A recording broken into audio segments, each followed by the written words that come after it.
Bom, eu gostaria de discutir um pouco, né, essa relação entre a ditadura militar, a cultura e a política, né? Porque a gente sabe que o golpe, né, da ditadura militar foi um golpe articulado pela elite brasileira, né, com o respaldo do capital oriundo das multinacionais, né, principalmente oriundo dos Estados Unidos, né? E no momento pós Segunda Guerra Mundial, né, que a economia internacional estava em crise e o mercado, né,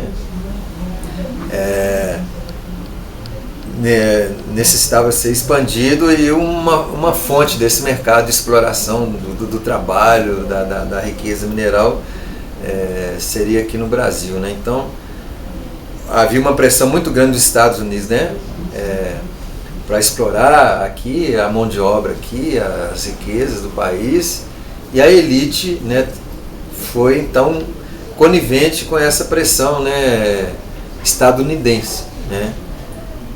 E o golpe militar tinha esse objetivo de fazer uma repressão, né, a qualquer manifestação contra essa proposta, né, de internacionalização, né, porque havia movimentos contra essa proposta, porque esse tipo de relação com os Estados Unidos criaria uma dependência econômica e uma dependência tecnológica também, né?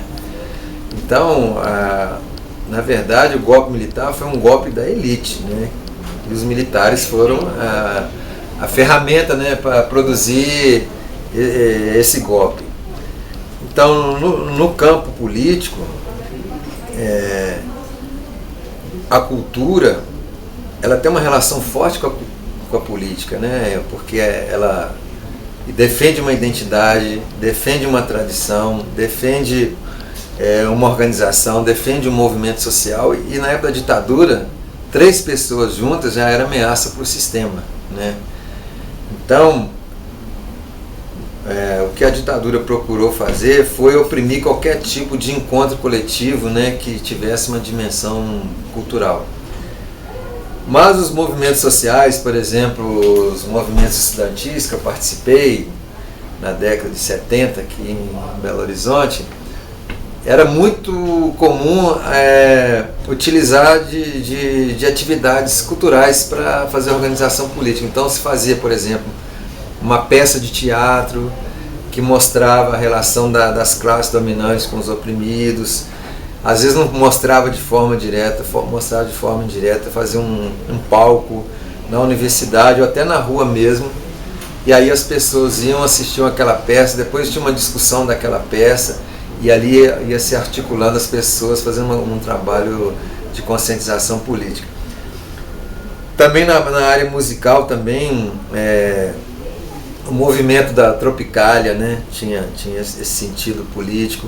O movimento do Clube da Esquina, vários movimentos, Tom Zé, né, e outros músicos que tinham uma consciência política, um compromisso político, né, de fazer um movimento contra a ditadura, contra a desigualdade social, né, contra o imperialismo americano, né.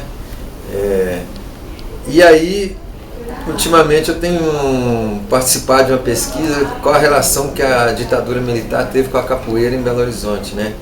E o que a gente observa nessa pesquisa, que a ditadura militar tentou enquadrar a capoeira no princípio da ordem, da disciplina, do enquadramento, e dar ênfase na capoeira como esporte nacional, como luta nacional. E a capoeira abandonar toda a sua história, a sua cultura, a sua tradição afrodescendente, né? E a capoeira só desenvolveu o seu lado esportivo combativo, né?